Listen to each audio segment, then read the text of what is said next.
All right, gang, let's wrap up scenario 23.2 Jaws of Victory.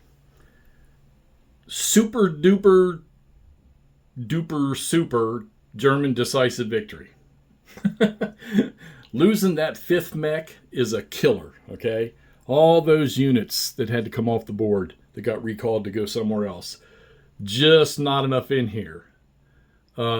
Key event to this, two of them, the fifth mech being taken out and the continuous front being released probably sooner than it should have been by the die roll chart.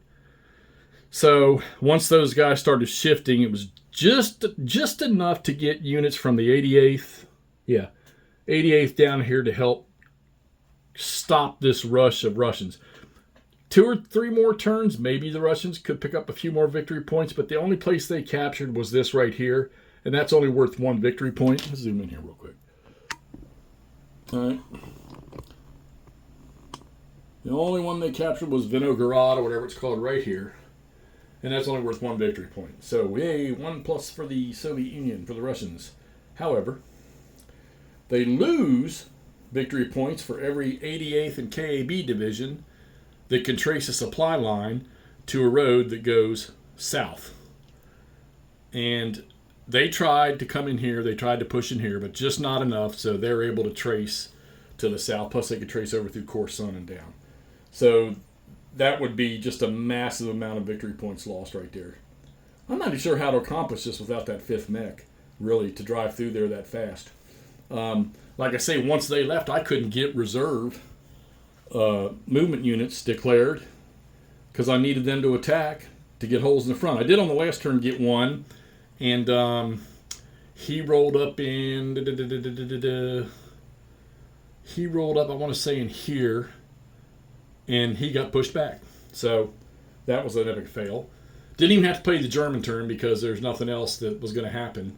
The Germans are, I'm not. There's no sense even adding this because I would have to count all these units and then subtract them. Or I'm sorry, I would have to count all these units all up through here that can trace that supply and take that away from the 1 point the Soviets had. So, okay. In the last video, I talked about some of the things you need to do to get good combat odds. Like I say, a lot of it is your modifiers, your column shifts. You got to get that. Artillery is going to be hit or miss. Fortunately for the Soviets, they have the ability on some occasions to shoot 4 or 5. Well, they could probably get more in there if they wanted to, but get 4 or 5 points of artillery shooting and end up rolling a 2 or a 3 column shift on that.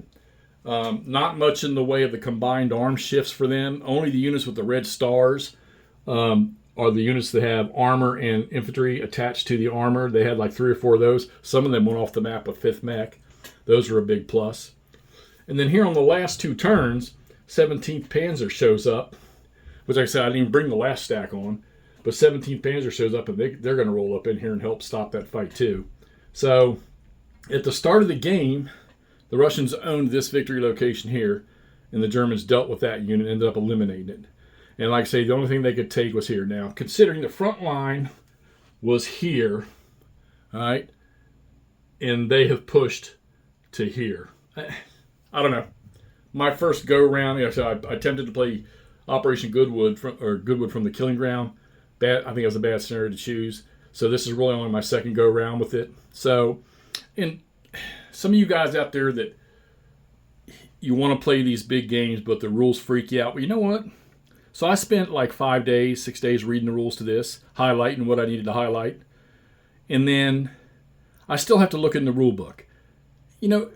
Don't play these games. If you got them and you want to play them, apply the rules to the best of your ability, and don't freak out if you don't get a rule right. Because, if some of you guys out there I know are reset games, or you'll play the same game over and over again because you like it so much, play the damn games.